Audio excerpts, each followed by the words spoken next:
Hey everybody, this is Ray, and today we are going to talk about Jerry Falwell Jr.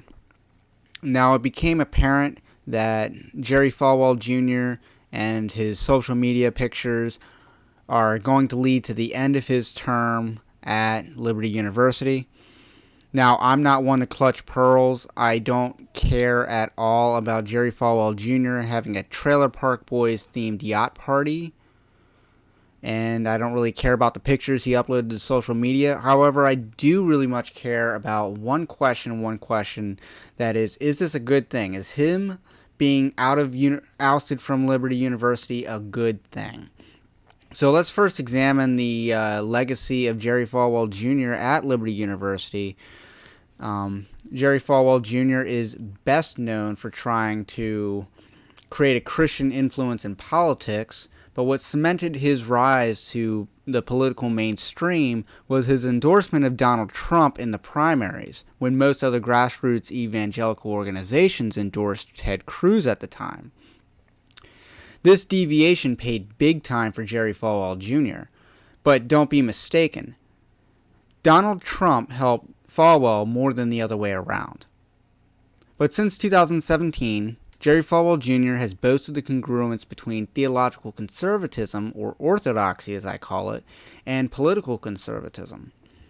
Yet, despite or because of his willingness to endorse Trump so early, it has become readily apparent that Jerry Falwell Jr. is not that much of a political conservative.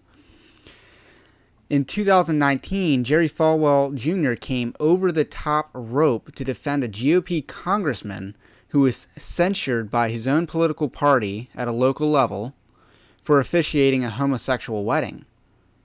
Jerry Falwell Jr. insisted in an open letter that officiating a homosexual wedding ceremony does not disqualify someone from being a social conservative. This would be laughable if he wasn't the head of a Christian university. But Liberty University's own Bob Good would end up unseating Denver Riggleman in the GOP primary.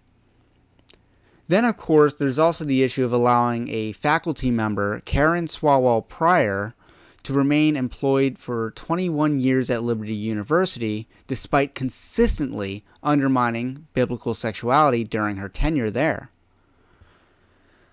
Now, Liberty University, from what I can gather, does not have all the shenanigans that are going on at Southern Baptist Theological Seminary or Southeastern, or Southwestern for that matter.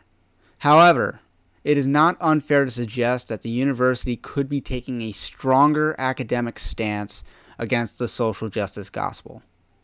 But for now, Jerry Falwell Jr.'s lasting legacy could be the Falkirk Center, which is named after himself and this massive grifter known as Charlie Kirk, who also isn't that socially conservative.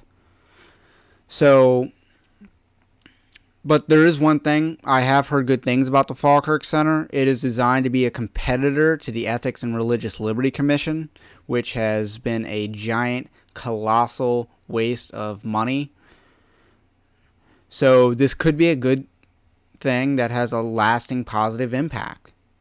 However, there's not much other things that I can really say about Jerry Falwell Jr.'s time at Liberty University that wouldn't also be better under more competent leadership. So for now, I look forward to finding out the long-term replacement of Jerry Falwell Jr.